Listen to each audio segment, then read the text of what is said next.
제가 이분들을 살린 통로가 된 게 아니라 사실은 이분들이 저를 살린 통로가 된 겁니다. 이분들 때문에 제가 저 같은 죄인이 오늘 이 자리에 설 수 있는 것이고, 바로 이분들 때문에 저의 인생의 올바른 방향을 잡게 됐고, 또 하나님께서 지금까지 계속 도망갔던 저를 붙잡아서 다시 이 길에 세워주신 것입니다. 사실 우리 존경하는 온기선 목사님, 우리 온 목사님 때문에 이 교회가 있는 것 같지만, 실제로 영적인 눈으로 보자면 목사님 동의하실 테지만 이 교회 때문에 온 목사님이 계시는 것처럼 저 역시도 사실은 바로 이분들 때문에 제가 오늘 이렇게 그나마 하나님의 복음에 붙들려서 오늘 여기까지 온 것입니다. 그래서 오늘 이 자리에 오신 새로 처음 교회에 발을 들여놓으신 분들도 계실 거고, 또 우리 사랑하는 의왕 우리 교회 가족들도 계실 텐데, 오늘까지 우리를 붙잡아 인도해 주신 하나님께 우리 감사와 영광의 박수 한번 올리겠습니다. 감사합니다. 저희들의 소망은 한국교회 부흥입니다. 지금까지 한국교회는 복음을 이용해서 교회가 부흥하는 것처럼 느껴지는 일들은 경험해 봤습니다. 사람들이 많아지고 교회의 재정이 많아지는, 사실 그건 부흥이 아닌데, 진정한 부흥은 하나님이 영광을 받으시는 것이고 예수 그리스도의 십자가의 복음이 영화로워지는 것이 진정한 부흥인데, 복음을 이용해서 부흥과 비슷한 양상은 우리가 많이 경험해 봤지만, 사실 복음 때문에 모든 것을 잃어버리는 진정한 부흥, 예수 그리스도 때문에, 하나님의 영광 때문에 우리의 가진 모든 것들을 내어버리는 이 참된 부흥은 아직 우리가 경험해 보지 못했습니다. 이 부흥, 이 참된 부흥을 한국교회에 가져다 주시기를 정말 기도하는 마음으로 저희들 지금 부족하지만 믿음의 발걸음을 계속하고 있습니다. 오늘 보셨던 이 퍼포먼스의 이름이 The World라고, 요한복음 1장의 내용을 저희가 이런 무언극으로 넘버벌 퍼포먼스로 구성해 보았는데요. 저희들이 이런 넘버벌 공연들을 만드는 이유는 한국교회가 아울리치를 가셨을 때 언어가 통하지 않는 열방 속에서 복음을 전하실 수 있도록 돕기 위해서 이런 공연들을 만듭니다. 앞으로도 한국교회가 부흥하지 않으면 사실은 세계 선교의 완성이라고 하는 것이 큰 의미가 없습니다. 마틴 로이드 존스라는 목사님께서 교회의 부흥이 없는 선교의 완성이란 있을 수도 없고, 그런 것이 있다고 하더라도 의미가 없는 것이다 라고 말했습니다. 여러분, 이런 말을 믿지 마십시오. 이제 한국교회는 going down이다, 한국교회는 이제 안 된다, 이제 부흥의 키는 중국으로 넘어갔다, 그리고 이제 거기서 더 이렇게 실크로드를 따라가서 예루살렘으로 가면 주님 오실 것이다, 뭐 이런 식의 말들 전혀 믿지 마십시오. 성경에 없는 말이고, 그리고 교회사에도 그것을 증명할 수 있는 어떤 것도 없습니다. 사도행전 16장에서 바울이 동쪽으로 가려다가 서쪽으로 옮기게 성령께서 막으신 것은 그 당시에 바울의 선교 사역이 그게 필요하기 때문에 그렇게 하신 거지, 그게 전체 선교의 디렉션을 말해주는 방향이 결단코 될 수 없습니다. 그래서 우리 하나님은 전능하신 거 믿으시죠? 한국 교회도 부흥하고 온 세계 교회가 부흥하고, 그리고 마침내 이 예수 그리스도의 십자가의 복음이 온 땅에 넘쳐서 하나님께서 주시는 어마어마한 부흥 가운데 예수님께서 오실 것을 믿으십니까? 아멘입니다. 우린 그런 전능하신 하나님을 믿습니다. 그 일을 위해서 작고 보잘것없는 사람들이지만 저희들의 인생을 주님께 바쳤습니다. 받아주신 주님이 너무 감사했습니다. 그래서 저희들 주님 앞에 아무것도 소유하지 아니하고 오직 예수 그리스도와 그의 십자가의 복음만 가지고 인생을 살기로 결정하고 지금까지 달려오고 있습니다. 하나님께서 정말 부족하고 연약한 자들이지만 하나님의 은혜 가운데 붙잡아 주셔서 주님이 정말 놀라운 복음의 역사를 써 내려가고 계시고, 또 그 일에 저희들을 계속해서 은혜로 붙잡아서 끼워주고 계셔서 너무나 감사합니다. 여러분들, 청담동에 기독교 뮤지컬 전용 극장 생겼습니다. 여러분들, 2년 전에 대학로에 있던 극장이 또 주님께서 주님의 뜻 가운데 저희는 의도하지 않았지만 청담동 학동사거리에 있는 극장으로 옮겨주셨는데, 여러분들 한번 뮤지컬 더 북이라고 한글로 네이버에 검색하시면 자세하게 떠있고 관객 평들도 나와 있습니다. 읽어보시고 함께 좀 믿지 않는 분들과 오셔서 우리가 하나님의 말씀에 사로잡혀 사는 이유가 뭔지, 그 더 북이라고 하는, 성경이라고 하는 이 뮤지컬을 통해서 함께 확인하시고 또 계속해서 복음을 전하시는 그런 은혜들이 있으시기를 주의 이름으로 축원합니다.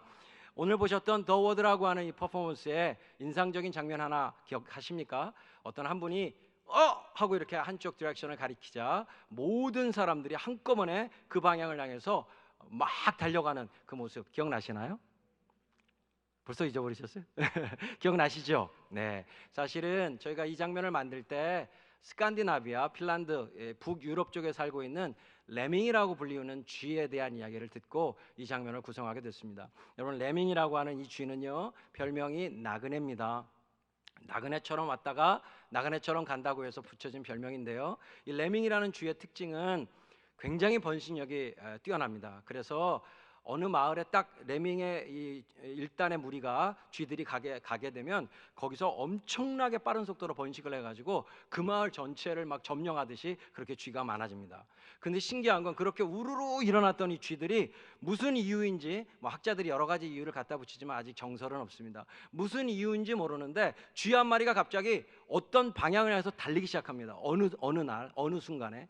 그러면 그 달려가는 쥐 때문에 모든 쥐들이 한꺼번에 달리기 시작합니다. 일종의 죽음의 레이스인데요. 이 레이스가 끝나질 않아요. 끝까지 달려가서 마침내 절벽에서 떨어져 죽든지 아니면 바다에 빠져서 결국 익사하든지 그렇게 해서 이 죽음의 레이스가 죽어야지만 끝이 납니다. 그렇게 해서 다 죽어버리는, 그러니까 우르르 일어났다가 한꺼번에 망해버리는 이런 쥐가 바로 레밍이라고 하는 신기한 쥐입니다. 여러분, 우리 인생과 좀 닮았죠? 예, 우리가 지금까지 살아왔던 인생 말입니다. 태어나서 유치원, 중학, 초중고, 대학교, 대학원, 유학 갔다 오고 그리고 성공을 향해서 달려가고 좀 더 넓은 집, 좀 더 넓은 차, 그리고 좀 더 많은 방, 좀 더 많은 화장실, 그리고 내 계좌에 쌓여져 있는 좀 더 많은 잔액, 이런 것을 위해서 막 달려왔는데 여러분, 그런 인생 누가 살라고 했는지 우리도 잘 모릅니다. 사람들이 그냥 그게 성공이라니까, 그렇게 사는 게 인생이라니까 한꺼번에 막 달려온 겁니다. 그 끝이 뭔지, 그 끝에 뭐가 기다리고 있는지 알지 못한 채로 말입니다. 마치 양파를 까듯이 까도 결국 우리가 기다리는 인생의 알맹이는 나오지 않는 것처럼 그런 인생을 누가 지시했는지 알지 못하지만 우리 모두가 달려가고 있는 것입니다. 마치 레밍처럼요. 그 죽음의 레이스의 끝에 우리를 기다리고 있는 것은 우리 모두가 알고 있지만 죽음이라고 하는 것입니다. 아무도 비켜갈 수 없는 마지막 우리의 종착역이 바로 죽음이에요. 여러분, 인생이 이렇게 비참하게 끝나는 거라면 무슨 의미가 있을까요? 왜 인생은 살게 된 걸까요? 어디서 와서 어디로 가며 뭐 때문에 사는 걸까요? 여러분, 요즘 돈이 왕의 자리에 올라간 시대, 이 자본주의 시대를 살아가는 우리들은 사실 이런 질문 자체를 싫어합니다. 인생이 어디서 와서 무엇 때문에 살며 어디로 가는지, 이런 근원적인 인생에 대한 질문 자체를 아예 거부하는 시대를 우리가 살아가고 있어요.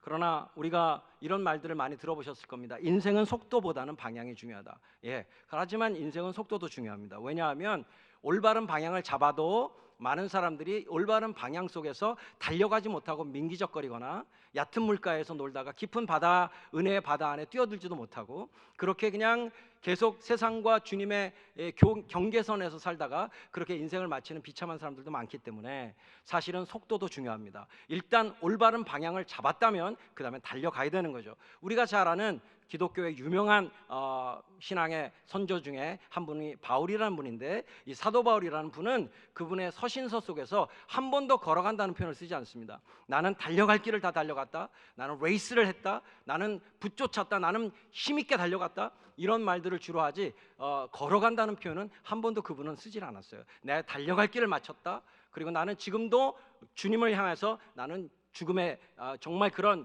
레이스와는 다른 생명의 레이스를, 생명의 다름질을 난 계속한다, 이런 말들을 많이 합니다. 그러니까 인생은 사실 속도도 중요합니다. 하지만 더 중요한 건 디렉션, 방향입니다. 방향이 잘못되면 그 끝은 죽음이에요. 그러나 방향이 생명의 방향, 하나님께서 원하시는 진정한 방향으로 접어들었다면 그 다음부터는 속도를 내서 달려가는 것도 매우 중요한 것이죠. 자, 그렇다면 인생의 참된 방향을 어떤 기준으로 어떻게 우리는 잡을 수 있을까요? 여러분, 세상에 많은 사람들이 철학을 이야기하고 갖가지 많은 가치관들을 이야기해서 사람들의 인생관을 바로 잡으려고 하지만 죄송하지만 그런 모든 시도들은 얼마나 헛된 것인지 우린 지금 다 보고 있습니다. 사람들이 많은 이야기를 하지만 그러나 지금 우리의 상황을 보십시오. 여러분 21세기 많은 사람들이 말했습니다. 이제 인생은 이렇게 계속해서 진화론적으로 계속해서 이렇게 낙관적으로 많은 사람들이 인간이 사는 세상이 파라다이스가 될 거라고, 낙원이 될 거라고 이렇게 예측하고 추측했고 많은 이데올로기를 가지고 사람들을 교육했지만 미안하지만 어떤 철학도 어떤 이데올로기도 인생의 진정한 방향을 잡지 못한다는 것을 지금 우리는 똑똑히 목도하고 있습니다. 21세기를 살아가는 우리 인류는 오히려 이전까지 살았던 우리의 선조들보다 훨씬 위험한 세상에 살고 있습니다. 핵폭탄이 언제 터질지 알지 못하고 마치 레밍처럼 한꺼번에 멸망당하는 이런 위기의 상황 앞에 우리 모두는 놓여 있어요. 인생의 문제는 죄송하지만 하나도 이데올로기나 어떤 철학도 해결해 준 바가 없습니다. 그렇기 때문에 인생의 참된 방향을 제시하실 수 있는 유일한 분은 우리 인생을 창조하신 하나님이십니다. 여러분 이 공간에 들어오실 때 여기에 있는 모든 것, 하나님 여기 있는 모든 것들이 그냥 저절로 생긴 게 있을까요? 제가 쓰고 있는 마이크, 이 강대상, 여러분이 앉아 계신 의자, 여기 있는 모든 체육관의 이 모든 것들이 누구 하나 여러분 그렇게 생각하시는 분은 없을 거예요. 저절로 생겨났다, 우연히 생겨났다. 그건 미친 생각이죠. 누군가는 여기에 있는 모든 것들을 디자인했고 여기 있는 모든 것들을 의도했고 어떤 인텐션을 가지고 의도를 가지고 디자인하고 설계하고 그리고 그걸 누군가는 매니팩처링해서 만들어낸 것이죠. 그래서 여기 목적에 맞게끔 와 있는 것입니다. 여러분 인생이 진화론적으로 꼬물꼬물 기어가다가 좀 더 다세포가 돼가지고 인간이 됐다는 거 믿으십니까? 원숭이가 인간이 됐다는 걸 믿으세요? 그럼 지금도 인간이 돼가는 원숭이가 존재해야죠. 여러분 말도 되지 않는 얘기입니다. 여러분 그런 진화론적인 이야기는요 마치 이와 마찬가지인데요. 우리 인생을 생각해 보세요. 우리의 DNA의 염기서열 하나만 공부해도요 이 지금 생물학자들이 만들어 알아낸 DNA의 신비가 DNA의 전체의 신비에 비하자면 1%도 되지 못합니다. 여러분 이렇게 정교한 인간이 저절로 만들어졌다 혹은 진화됐다 이런 말은 믿을 수가 없는 말입니다. 마치 비행기에서 컴퓨터 부품들을 다 집어 던졌더니 땅에 떨어졌더니 완성된 컴퓨터가 생겼다 이런 정도의 확률이에요. 여러분 그게 믿으십니까? 그건 미친 생각이에요. 우리 같은 이런 정교한 인간은 누군가에 의해서 만들어진 겁니다. 여기 있는 모든 것들이 디자인되고 만들어진 것처럼 누군가에 의해서 정교하게 어떤 의도를 가지고 목적을 가지고 만들어진 거예요. 그러니까 인생은 무의미하지 않습니다. 인생은 목적을 분명히 가지고 있어요. 그런데 하나님께서 이런 것을 힌트를 주신 말이 있죠. 창세기에 보면 여러분 하나님은 누구의 형상으로 만드셨죠? 놀랍습니다. 사자는 누구의 형상이죠? 여기서 사자를 코끼리라고 말씀하시면 큰일 납니다. 병원에 가셔야 돼요. 사자는 사자의 형상으로 만들어졌습니다. 맞죠? 코끼리는 코끼리 형상입니다. 맞죠? 인간은요, 사람은 누구의 형상으로 만들어졌다고요? 성경은 인간은 하나님의 형상으로 만들어졌다 이렇게 말합니다. 형상이라는 말이 히브리어 첼렘이란 말인데 쏙 빼닮았다 그런 얘기입니다. 하나님을 쏙 빼닮게 만드신 거예요. 그런데 이 첼렘이라는 말의 여러 가지 의미 중에 하나는 그릇이라고도 표현할 수 있어요. 인생을. 그래서 인간은 하나님의 그릇으로 만들어진 거예요. 그러니까 다시 말하자면 인간은 하나님으로 채워지지 않는 한 그 어떤 것으로도 만족할 수 없도록 하나님 만드신 거예요. 인간은 하나님의 형상이기 때문에 오직 하나님만으로 만족할 수 있어요. 아멘이시죠? 하나님으로 충만하지 않으면 결코 인간은 어떤 만족도 누릴 수가 없어요.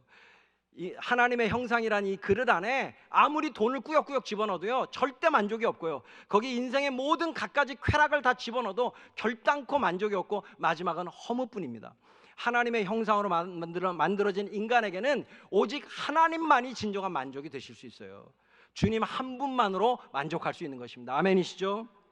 그럼 하나님께서 우리에게 인생의 참된 방향을 가르쳐 주신, 원래는 우리가 하나님처럼 살도록 하나님이 우리를 만드셨는데 선악을 알게 하는 나무의 열매를 따먹는 순간, 여러분 선악과가 없으면 진정한 사랑이란 불가능한 거예요. 사랑은 자발성을 전제하는 것입니다. 자발적으로 사랑하지 않으면 그건 사랑이 아니에요. 그러니까 만약 선악과가 없는 에덴 동산을 생각해 보세요. 거기는 하나님을 거부할 수 있는 어떤 거리도 존재하지 않죠.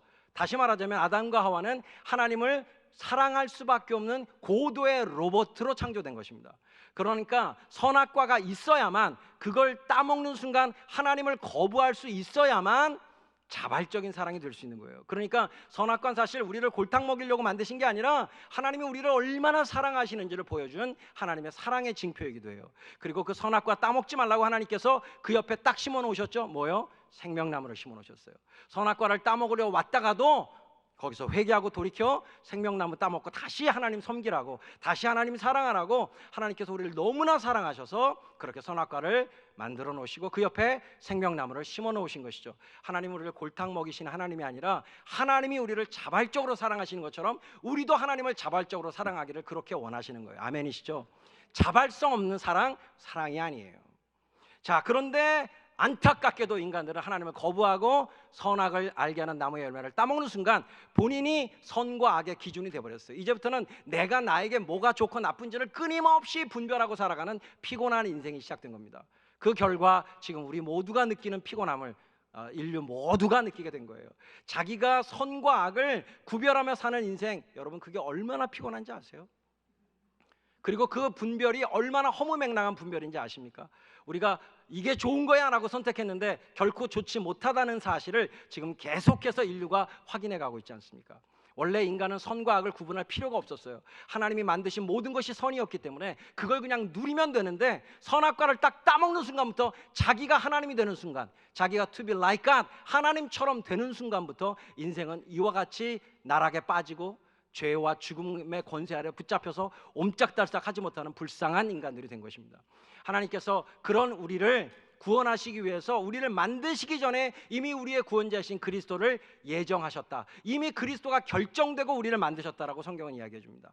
너무 놀라운 사실은 그런 하나님의 사랑이, 하나님의 구원의 사랑이, 잃어버린 인생의 방향과 목적을 다시 되찾아주고자 하시는 하나님의 사랑이 선포되어 있는 성경의 많은 구절들 중에 가장 중요한 한 구절을 들라면 그것은 바로 요한복음 3장 16절인데요 우리 모두 외우시죠? 혹시 처음 교회 오신 분을 위해서 자막을 띄워주시면 같이 읽겠습니다. 시작. 하나님이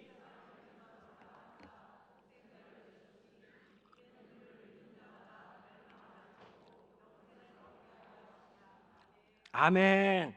이 구절 하나만 가지고 인생 전체의 시간을 들여 이 구절 하나만 연구해도 다 연구를 할 수 없을 정도로 어마어마한 진리가 이 한 구절에 다 담겨 있습니다. 오늘 짧은 시간, 저에게 주어지는 짧은 시간 안에 이 구절을 설명할 수 없기 때문에 저는 한 가지 이야기만 하려고 그래요. 자, 여러분 하나님의 참된 사랑, 하나밖에 없는 독생자를 내어주신, 이처럼 사랑해 주신 하나님의 참된 사랑만이 진정한 인생의 방향을 찾을 수 있게 합니다. 인간은 하나님의 형상이기 때문에 하나님의 말씀을 따라 순종하고 하나님의 말씀을 지킬 때만 비로소 진정한 사람다움을 느낄 수가 있는 거예요. 독생자를 주신 사랑의 목적이 이 구절 안에 담겨 있습니다. 하나님이 세상은 저와 여러분을 가리킵니다. 저와 여러분을 이처럼 사랑하사 독생자 하나밖에 없는, 이게 영어로 하면 one and only son입니다. 하나밖에 없는 아들을 우리에게 주셨다, 이렇게 말하고 있어요. 그런데 그 독생자를 주신 목적을 요한복음 3장 16절 이렇게 말합니다. 독생자를 주셨으니 이는 그를 어떻게 하는 자마다? 믿는 자마다. 자, 믿음이라는 통로가 아니면 이 사랑은 받을 수가 없어요. 믿음이라는 통로를 통해서만 하나님의 이 사랑을 받을 수 있는데 믿는 자마다 어떤 일이 벌어진다고요? 멸망하지 않고 뭘 주기 위해서? 뭘 얻기 위해서? 영생을 얻게 하려 하십니다. 아멘이시죠? 예, 독생자를 주신 목적. 죄송하지만 한번 같이 해보실까요? 하나님께서 독생자를 주신 목적은 영생입니다. 아멘이시죠? 저는 독생자 하나밖에 없는 아들을 주신 하나님의 사랑이 뭔지 잘 몰랐습니다. 그 사랑이 얼마나 큰 사랑인지 지금도 잘 모릅니다. 사실 여러분 지금도 지구가 자전하고 있는 거 믿으시죠? 안 믿으세요? 지구가 이렇게 하루에 한 바퀴 이렇게 도는 거 아세요? 네, 다 아시죠? 자전입니다. 지구가 1년 360일 동안 태양을 중심으로 이렇게 거대하게 공전하는 거 아시죠? 예, 그 얼빗을 따라서 궤도를 따라 한 바퀴 돌잖아요. 그런데 여러분 이 자전할 때, 공전할 때 이 지구가 내는 굉음이요, 이 사운드가, 소리가 얼마나 큰지 아십니까? 이거는 인간의 데시벨로, 인간의 청취의 이 기준으로 사실은 가늠할 수 없을 정도의 어마어마한 크기입니다. 만약 그 지구의 자전 소리와 공전 소리가 우리 귀에 들리게 되면요, 우린 고막만 터지는 게 아니라 온 내장과 이 모든 게 터져서 그냥 그 자리에서 직사합니다.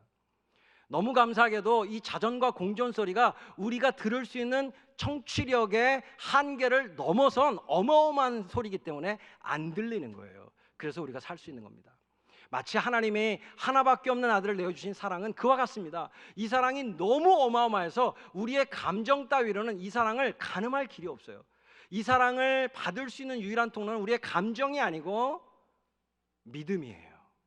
그런 어마어마한 사랑이 있다는 사실을 믿는 거예요. 아멘이시죠? 제가 이 사랑을 조금 깨달을 수 있었던 것은 어떤 한 사건 때문이었는데요. 저는 대학로 삐끼 목사입니다. 별명이. 삐끼가 뭔지 아시죠? 호객행위 하는 거. 지금은요, 여러분들이 다 티켓파크나 인터파크 이런 온라인으로 다 예매하고 가시잖아요. 공연을 보러. 그렇죠? 공연 안 보세요? 네. 문화생활 하셔야 됩니다. 네. 그렇게 공연을 보는데 저는 이제 대학로 나간 지 30년 가까이 되는데요. 30년 전에는 대학로에 공연을 보려고 그러면 사람들이 다 대학로에 나와서 마로니에 공원이라는 공원에 앞에 큰 티켓 부스가 하나 있었어요. 거기에 와가지고 사람들이 거기서 공연을 골라서 봤습니다. 그러니까 각 공연에 삐끼들이 다 나와가지고 자기 공연으로 관객 끌어가려고 난리도 아닌 전쟁을 벌였습니다. 삐끼 전쟁 엄청났습니다. 예. 근데 제가 얼마나 탁월한 삐끼였냐면 보통 삐끼들은 다 1대1로 만나서 사람한테 호객행위를 해요. 근데 저는 뭔가 이렇게 보드 같은 걸 만들어가지고 눈길을 확 끈 다음에 사람들을 쫙 일단의 무리를 모아놓고 제가 설명을 해서 한꺼번에 막 몇십 명씩 저희 공연을 보냈어요. 탁월한 삐끼였습니다. 제가 삐끼계에 갖고 있는 몇 가지 전설이 있는데 그 중에 하나가 이런 겁니다. 근데 그 당시에는 또 조폭들이 하는 공연도 있었어요. 그래서 막 벗기는 공연, 안 좋은 공연 이런 것도 했습니다. 그래서 같은 삐끼 중에 조폭도 있었어요. 그런데 이 조폭이 제가 너무 삐끼를 잘하니까 저를 존경해가지고 형님이라고 불렀어요. 제가 목사인지도 모르고 맨날 형님 이렇게 불렀습니다. 나이는 저보다 한참 어렸는데. 근데 어느 날 제가 막 또 사람들을 모아놓고 막 이렇게 하고 있는데 뒤에 깍두기 아시죠? 머리 짧은 깍두기들이 선옷이 딱 쓰는 거예요. 제가 순간적으로 야, 나한테 관객을 다 뺏기니까 얘네들이 작정하고 나를 패려고 왔구나 이렇게 생각하고 막 제가 저희 공연 설명을 하면서 어디로 도망가야지 막 눈치를 보면서 설명을 하고 있었어요. 설명이 끝나자마자 전 도망가려고. 근데 설명이 딱 끝나고 도망가려는데 제 앞에 누가 딱 섰는데 저를 존경하는 바로 그 삐끼였어요. 그 조폭 내에서 나온 삐끼가. 그러더니만 그 삐끼가 딱 그 깍두기들 향해서 야, 너희들 우리 형님 얘기 잘 들었냐? 삐끼는 저렇게 하는 거야. 이러면서 저한테 형님 드십시오 하면서 바카스를 줬어요. 제가 그런 삐끼였습니다. 그런데 사실은 대학로 삐끼 목사라고 하는 이 별명은 장로교 통합 측의 한 목사님이 지어주신 거예요. 제가 그렇게 막 삐끼를 하니까 어느 날 이분이 마로니에 공원을 지나가시다 저를 보고 발견하고 오셔가지고 정재호 목사님이라는 분인데 완전히 대학로 삐끼 목사네 이렇게 말씀하시고 그분이 글쟁인데 그 다음에 그 기독 공부라고 하는 통합 측 신문에다가 제 얘기를 쓰셨어요. 그래서 그때부터 제가 대학로 삐끼 목사로 불려지게 됐는데 그러나 저의 정식 명칭은 대학로 삐끼 목사가 아니고 대학로 문화선교사입니다. 주님의 몸된 교회가 저를 그렇게 푸른나무교회와 성덕중앙교회가 두 교회가 저를 대학로 문화선교사로 파송해 주셔서 제가 이 사역을 하게 됐는데요. 저는 그래서 대학로로 파송받아서 이 대학로의 연극인들, 공연 예술인들이 예수님을 믿고 예수님의 제자가 되는 것, 이것이 저의 사명입니다. 그래서 그들과 함께 예배를 드리면서 대학로 기다리는 예배라고 하는 예배를 그냥 이 돈 내지 않아도 되는 공짜로 빌려주는 소극장들과 연습실들을 10년 동안 10여 년 동안 계속 전전하면서 그렇게 예배를 드렸어요. 여러분들 이 강당에서 예배 드리는 거 쉽지 않으시죠? 매주 와서 세팅하셔야 되고 또 끝나면 다 치우셔야 되죠? 쉽지 않으실 거예요. 남의 공간을 빌려 쓴다는 게 쉽지 않아요. 그러나 이렇게 건강한 교회를 위해서 이 고난의 길을 자처하신 의왕우리교회 모든 하늘 가족들을 정말 축복합니다. 저희도 해봐서 좀 알아요. 네, 10여 년 넘게 저희는 40번 넘게 이사 다녔어요. 10여 년 동안 계속 옮겨다니면서 예배드렸어요. 그래서 매 주일 아침마다 저한테 연락을 해서 목사님 오늘은 어디서 예배드려요? 안 물어보면 올 수 없는 첫 버전 같은 예배였어요. 그리고 남의 극장을 빌려서 예배드리니까 불을 환히 켤 수 없어요. 다른 조명을 켜면 전기세가 나가니까 너무 죄송해서 공짜로 예배드리는 주제에 그럴 수 없어가지고 하우스라이트라고 해서 극장의 하우스라이트는 객석 조명은 굉장히 어둡습니다. 그거 어두운 거 몇 개 켜놓고 예배드렸으니까 어르신들이 와가지고 성경이 보이지 않는 거예요. 성경을 볼 수가 없어요. 너무 어두워가지고. 그런 어려운 예배를 10여 년 넘게 드려왔기 때문에 여러분들이 어떤 어려움을 겪고 계신지 잘 알고 있어요. 그러나 이 믿음의 길 포기하지 마시고 계속해서 건강한 교회 길 가시길 주 이름으로 축원합니다. 그런데 그렇게 예배를 드리면서 제 한 가지 목적은 딱 하나였습니다. 한 가지 목적으로 그 일을 했어요. 연극인들이, 공연 예술인들이 저와 같은 십자가 복음을 생명으로 받고 예수 그리스도의 사람들이 되는 것. 그래서 정말 공연을 통해서 이 십자가의 복음을 전하는 문화예술 선교사들이 되는 것, 그것이 저의 사역의 유일한 목적이었거든요. 그래서 제가 이런 얘기를 참 많이 하고 다녔습니다. 여러분들이, 연극인들 여러분들이, 공연 예술인들 여러분들이 예수님을 믿을 수만 있다면, 여러분들이 예수 그리스도의 제자가 될 수만 있다면 저는 여러분들에게 뭐든지 줄 수 있습니다. 이런 얘기를 거침없이 겁없이 하고 다녔습니다. 그래서 그날도 제가 사무실에서 그런 예배를 한번 우리 연극 배우협회 신우에서 예배를 드리면서 제가 막 그렇게 외치고, 저 뭐든지 줄 수 있어요, 여러분이 구원받는 일이라면, 이렇게 막 외치고 나서 사무실에 쫙 돌아와서 이제 그분들을 위해서 잠깐 기도를 하는데, 여러분들 이제 예수 그리스도를 정말 믿게 되시면 눈에 보이지 아니하시는 하나님이신 성령 하나님께서 내 내면 안에서 역사하셔서 하나님과 나만 아는 대화가 이루어집니다. 예, 여러분들 다 경험해 보고 계시죠? 그래서 그게 뭐 신비하고 이상한 게 아니라 마치 아버지와 아들이 나누는 대화처럼 그렇게 사랑스러운 내면의 대화들이 이루어지거든요. 뭐 신비한 거 얘기하는 게 아니에요. 성경에 근거한 그런 아름다운 내면의 대화들이 이루어지는데, 제가 기도하는 가운데 제 내면 안에 주님께서 이런 말씀을 하시는 거예요. 관영아, 너 정말 연극인들이 구원받는 일을 위해서라면 너 뭐든지 정말 줄 수 있니? 그래서 제가 아멘했죠. 아멘이죠. 제가 그 사명으로 왔는데 뭐든지 줄 수 있습니다. 그랬더니 하나님께서 그때 저의 내면의 일종의 이야기를 하나 보여주시는데, 실제 이야기가 아니라 내면의 이야기로 갑자기 삐걱하고 어떤 청년 하나가 들어오는 거예요. 그리고 제 앞에 무릎을 딱 꿇는 거예요. 그러면서 이 청년이 뭐라고 하냐면, 목사님, 저 소문 듣고 왔어요. 목사님, 제가 구원받는 일을 위해서라면 뭐든지 주실 수 있다며요. 저 좀 살려주세요. 저 카드 돌려막기 하다가 지금 빚이 너무 많아져서 저 조폭에게 지금 쫓기고 있어요. 저 죽을 것 같아요. 그래서 일단 저를 좀 살려주셔야 되는데, 목사님, 제 이 빚 좀 갚아주세요. 제가 뭐 부끄럽지만 가끔 주님 마음 주셔서 그런 일들이 몇 번 있었기 때문에 제가 당황치 않고, 그래요 형제, 다 가져가세요. 자, 여기 제 통장에 있는 잔고 이거 다예요. 다 가져가세요 하고 이렇게 내어주려고 하니까 이 청년이 뭐라고 하냐면, 목사님, 죄송하지만 목사님 가지신 그걸로는 턱도 없어요. 그걸 안 돼요 목사님. 예, 그거 아니고요 목사님, 제가 다 방법을 준비해 왔으니까 그대로만 해주시면 돼요. 그래서 뭐예요 하고 얘기했더니, 목사님 아들 있죠, 그 초등학교 6학년짜리 아들, 제가 알고 있는 그 아들이 지금 22살입니다. 그 아들 있죠, 그 아들 저 주세요. 제가 이미 다 루트를 준비해 왔어요. 새우잡이 어선에 팔면, 종신으로 팔면 제가 제 빚 다 갚고도 남아요. 그러니까 아들만 주시면 돼요. 이렇게 이 청년이 말하는 거예요. 실제가 아니라 제 내면의 이야기 속에서 이렇게 말하는 거예요. 여러분, 제가 그때 어떻게 했을 것 같으세요? 뭐든지 줄 수 있다고 외쳤으니까 서준아 하고 불러가지고 아들 내어줬을까요? 그 청년, 무릎 꿇고 있는 그 청년 앞에 저도 똑같이 무릎을 꿇고 그 청년에게 이렇게 이야기했어요. 형제님, 제가 정말 잘못했어요.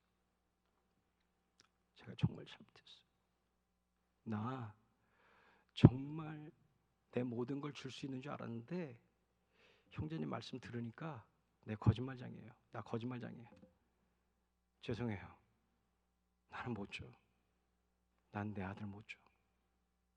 왜냐하면 내 아들은 나한테 있어서 everything, 전부가 아니에요. 내 아들은 나에게 있어서 전부가 아니에요. 내 아들은 나에게 있어서 more than everything, 전부 이상이에요. 난 온 우주를 준다고 해도 내 아들하고 맞바꾸지 않아요. 미안해요. 나 거짓말했어요. 정말 미안해요. 내가 형제한테 줄 수 있는 전부를 줄게요. 훨씬 돈이 안 되겠지만 내가 그 새우잡이 갈 테니 나를 파세요. 내가 형제에게 줄 수 있는 최소는 여기까지예요. 여러분, 그 기도 가운데 있었던 하나의 이야기였는데, 저는 그때 요한복음 3장 16절을 이해했어요. 아주 조금 이해했어요. 하나님이 세상을 이처럼 사랑하사 독생자를 주셨으니. 여러분, 우리 같은 피조물인 우리들도 정상적인 아빠라면 이런 마음을 갖고 있는데, 우리를 창조하신 창조주 하나님의 하나밖에 없는 아들은 우리 피조물인 인간으로서는 그 가치를 가늠할 길이 없어요. 그 가치를 이해할 수가 없어요. 그런 엄청난 독생자를 저와 여러분 같은 죄덩어리들을 위해서 십자가에 못 박혀 죽게 하려고, 우리의 죄를 대신해서 못 박혀 죽게 하려고 하나님께서 내어주셨다는 이 사랑의 크기가, 이처럼 이라고 하는 이 말의 의미를 도무지 우리는 영원히 사실 알 수 없는 겁니다.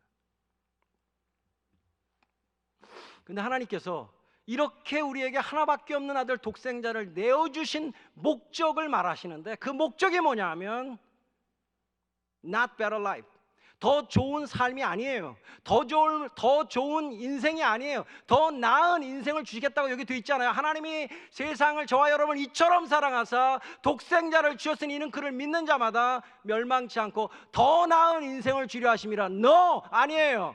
더 나은 인생이 아니라 영생을 주려 하심이라. 할렐루야. 영생이 뭐죠?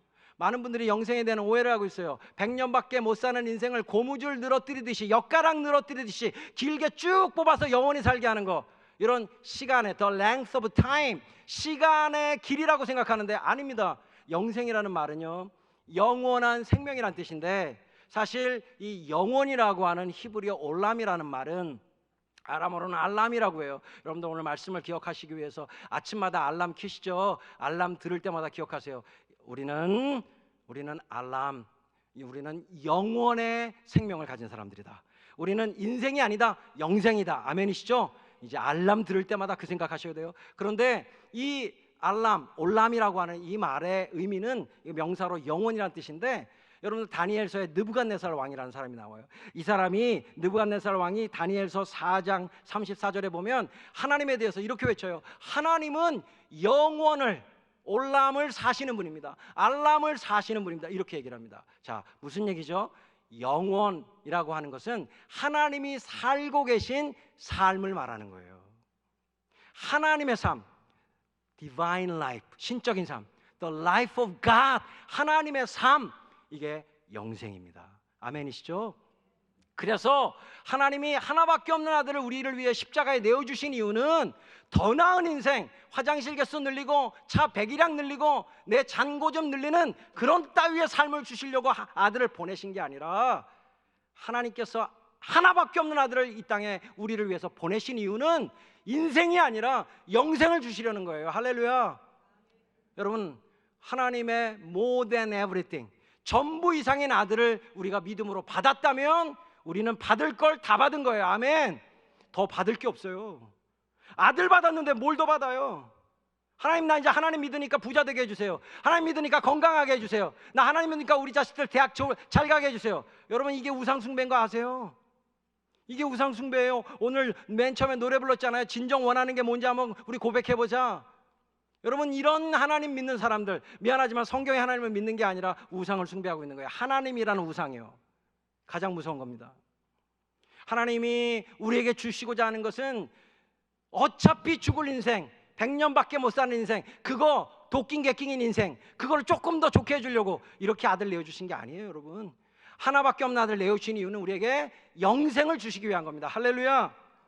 그렇다면 영생이 하나님의 삶이라면 우리가 죽은 뒤에 예수님 재림하신 다음에 우리가 그 영생을 만끽하게 되겠죠. 영원토록 하나님의 삶을 우리가 함께 살게 되겠죠.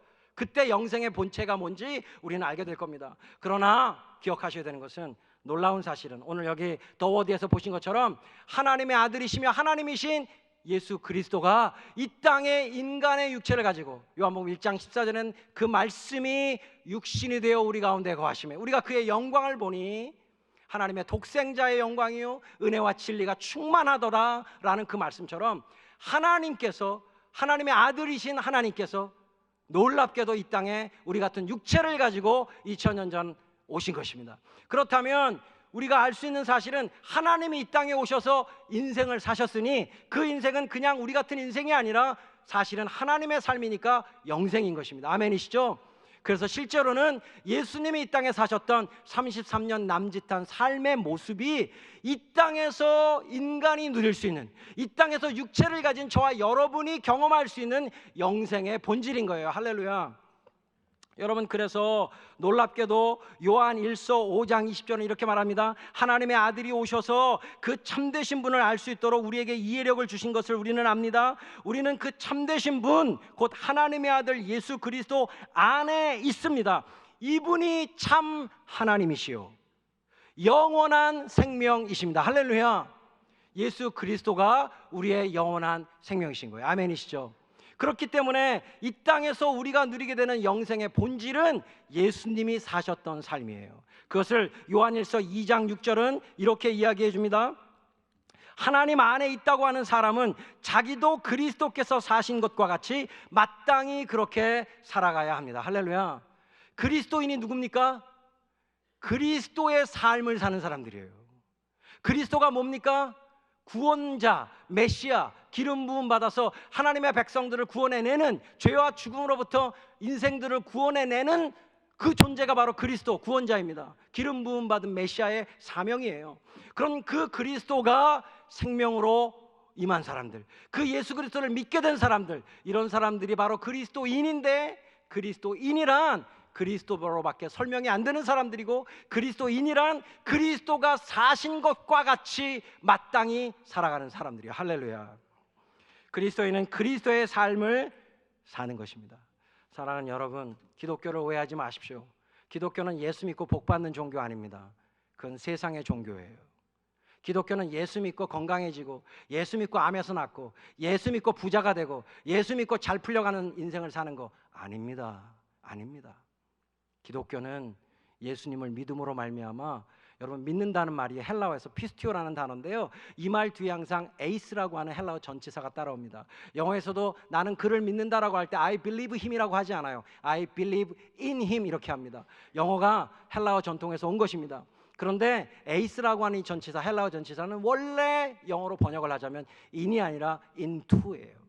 그러니까 내가 믿는 그 존재 안으로 들어가는 겁니다. 내가 예수님을 믿으면요, 그냥 교리에 동의하는 수준이 아닙니다. 머리로 이해하고 끄떡끄떡 아니고요. 믿는다는 말은, 내가 예수님을 믿는다는 말은 예수님의 존재 안으로 내 존재가 들어가서 그분과 연합하고 결탁하는 것을 믿는다라고 말하는 거예요. 그러면 죄된 나는 거룩하신 하나님이신 예수님 안으로 들어가는 순간 내 죄된 생명은 죽어버립니다. 죽게 돼 있어요. 내 자아 생명, 내 셀프는 거기서 끝이 나고, 이 세상으로부터 시작한 나의 모든 존재는 끝이 나버리고, 혈통으로나 육정으로나 사람의 뜻에서 시작했던 우리들은 끝나고, 하나님, born of God, 하나님으로부터 다시 태어나는 생명, 그 놀라운 하나님의 아들의 생명, 하나님의 자녀의 생명을 받게 되는 것입니다. 아멘. 여러분, 이게 원래 우리 생명이었어요. 왜냐하면 요한복음 1장에 보면 모든 생명은 다 예수님께로부터 왔다고 설명되어 있어요. 그러니까 원래 우리 생명은 예수님의 것이었어요. 예수님으로부터 오는 게 맞아요. 그러나 죄 때문에 오염돼서 내가 곧 죄의 덩어리가 돼버렸기 때문에, 이런 내가 그리스도와 함께 그리스도 안으로 들어가는 순간, 그리스도와 연합하는 순간, 그런 나는 죽고, 그런 인생을 살아왔던 나는 죽고, 예수님 안으로 들어가는 순간 원래 내게 주셨던 하나님의 생명, 하나님의 아들의 생명, 하나님의 자녀된 생명, 예수 그리스도의 생명으로 다시 born again, 거듭나서 regeneration, 중생에서 다시 태어나서 예수 그리스도의 생명으로 예수 그리스도의 삶을 살게 되는 사람들, 그런 사람들을 그리스도인이라고 하는 것이고, 그런 사람들이 함께 모여 그 믿음의 싸움을, 그 믿음의 선한 싸움을 계속하는 그 일단의 무리를 가리켜서 교회라고 하는 것입니다. 할렐루야. 우리를 그 교회로 부르신 주님을 찬양합니다. 여러분, 오늘 처음 이 자리에 오신 분들에게 권하고 싶습니다. 여러분, 인생 살아보셨잖아요. 인생 뭐 있습니까? 더 잘 먹어봐야 그게 무슨 의미가 있겠습니까? 더 큰 집에 살아봐야 나 누워 잠들면 그냥 나 누워있는 공간뿐이지. 여러분, 온 집안 100평짜리 집을 막 쏘다니면서 밤새도록 주무실 거예요? 그럼 아침에 일어나면 피곤해서 못 살아요. 화장실 개수 많아야 뭐 할 거예요? 어차피 한번 그냥 싸면 되는 거지. 여러분, 무슨 의미가 있습니까? 아니 그런 따위의 인생을 살려고 우리가 이 땅에 보내졌다면 여러분 그게 동의가 되십니까? 아닙니다, 여러분. 인생은 그런 거 살라고, 그렇게 살라고 보내신 게 아니에요. 인생은 거듭나서 예수님의 생명으로 예수님의 삶을 살라고 보내신 것입니다. 오늘 처음 오신 여러분들 안에 굉장히 당황스러운 이야기지만 이 예수 그리스도가 하나님이 나를 위하여 나의 생명을 바꿔주시기 위하여 보내신 하나님의 아들이신 것을 믿으시고 예수님이 2000년 전 갈보리 언덕 십자가에 죽으실 때 죄된 생명인 나도, 그분이 나의 이름표를 달고 죽으셨기 때문에 나도 그분 안에서 함께 죽었고 이제 내 안에 그분의 생명이 사심으로 말미암아 난 더 이상 조금 더 나은 인생을 살기 위해서 발버둥 치는 존재가 아니라 문제 해결, 소원 성취 수준의 삶을 사는 존재가 아니라 하나님의 목적을 이루는 삶, 영생의 삶, 다른 이들을 구원해내는 삶. 여러분 공연의 마지막 장면 기억하시죠? 예수 그리스도와 십자가에 연합한 그 그리스도인이 이제는 그리스도가 하셨던 그 일, 죽어있는 영혼들을 되살려내는 이 일을 하는 마지막 장면처럼 참 그리스도인으로서의 삶, 세상에 죽어가는, 세상의 돈과 세상에 썩어질 가치들이 전부인 줄 알고 레밍처럼 달려가고 있는 사람들 앞에 막아서서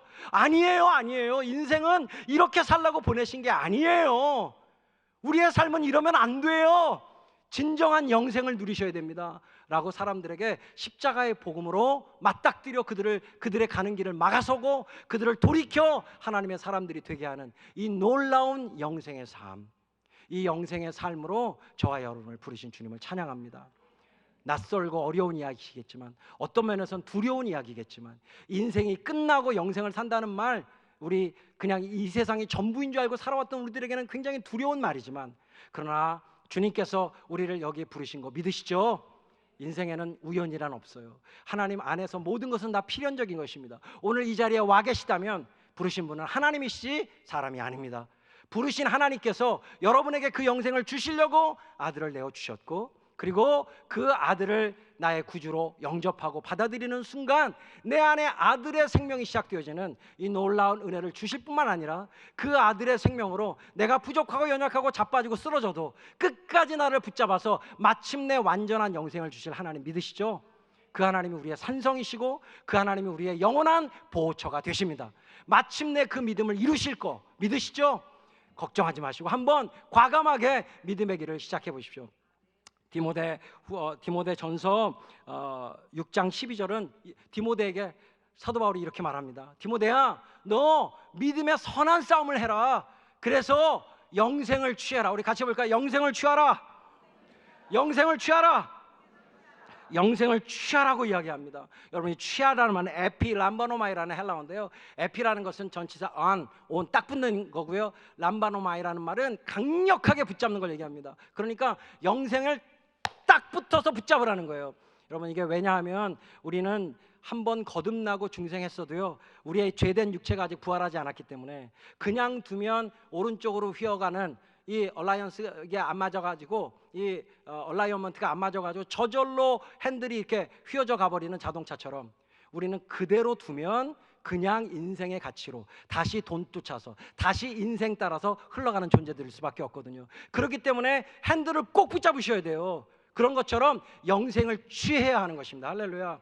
이 에피 람바노마이라는 말을 한문으로 풀이하자면 천착이라는 단어가 가장 가까운 것 같아요. 천착, 뚫을 착자거든요. 구멍을 뚫듯이, 바위에 구멍을 뚫듯이 계속 거기에 매달려 있으란 말이거든요. 여러분 영생에 천착하십시오. 인생이 아닌 영생을 붙드십시오. 그리스도의 삶을 취하십시오. 아멘이시죠? 주님께서 우리에게 이 풍성한 영생을 누리는 은혜를, 그래서 나를 통하여, 여기 부족한 증인이지만 증인이 있잖아요. 저 같은 부족하고 죄 많은 통로를 통해서도 하나님께서 이런 놀라운 일을 행하고 계시다면 여러분이야말로 여러분이 영생을 취하기만 하신다면, 믿음으로 영생을 붙들기만 하신다면 여러분 얼마나 놀라운 은혜가 여러분을 통해서 흘러가겠습니까? 저와 여러분을 통해서 이 일을, 이 영생의 풍성함을 모든 이들로 누리게 하실 우리 주님을 신뢰합니다.